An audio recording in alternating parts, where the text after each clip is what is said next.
مشکات شریف میں ایک بڑی منفرد حدیث ہے، بڑی انوکھی، بڑی نرالی. صرف شعروں پہ نہیں وجد ہونا چاہیے، ہمیں حضور کی باتوں پر بھی تو وجد ہونا چاہیے نا. ہمارے طلباء نا اب کتاب و سنت کو اس ذوق سے نہیں پڑھتے جو صوفیاء نے ہمیں دیا ہے، اور عام پڑھنے والی عوام بھی اس ذوق سے نہیں پڑھتی. ورنہ بعض چیزیں ایسی ہیں جن پر ساری ساری رات روح وجد کرتی.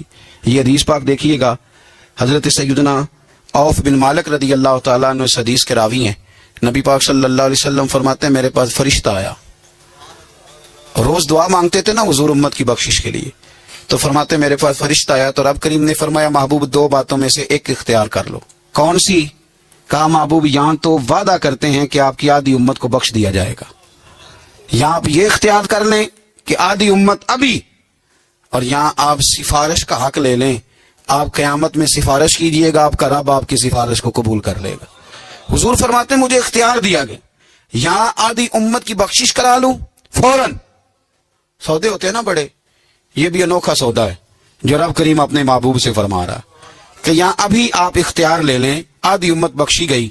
تو رسول کریم صلی اللہ علیہ وسلم فرماتے ہیں میں نے کہا نہیں مالک آدھی نہیں، تو مجھے سفارش کا حق دے، پھر جس کی میں سفارش کروں تو قبول فرما.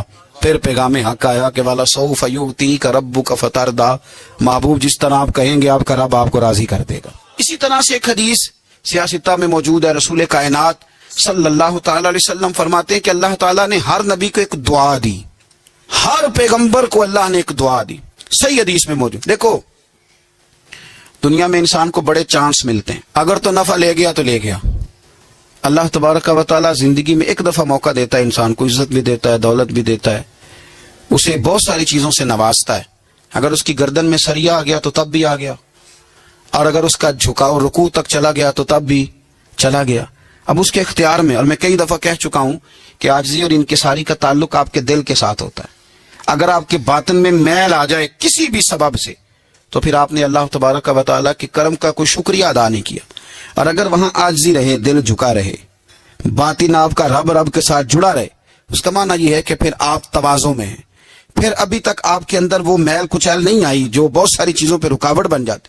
اگر ہمیں چانس دیا جائے کہ لو جی قبول کرا لو، تو بڑے بیچارے لوگ ہیں جن کے دلوں کے اندر، روحوں کے اندر ایک لیڈر رقص کر رہا ہے، وہ جلدی سے کہیں گے کہ کبھی مجھے لیڈر بنا دیا جائے تو موج لگ جائے.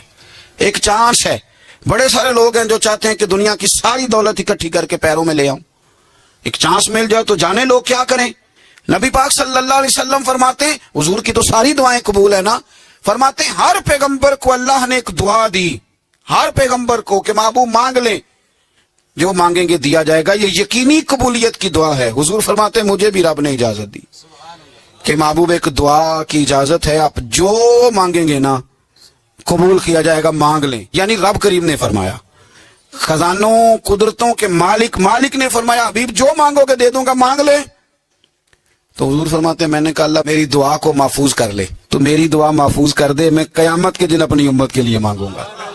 وہ جو ہر نبی کو چانس ملا تھا کہ ایک دعا میں نے کہا تھا، پھر کہتا ہوں اور رحمت کی امید کرتے ہوئے کہتا ہوں کہ دوزخ میں تو کیا میرا سایہ نہ جائے گا، کیونکہ رسول پاک سے دیکھا نہ جائے گا.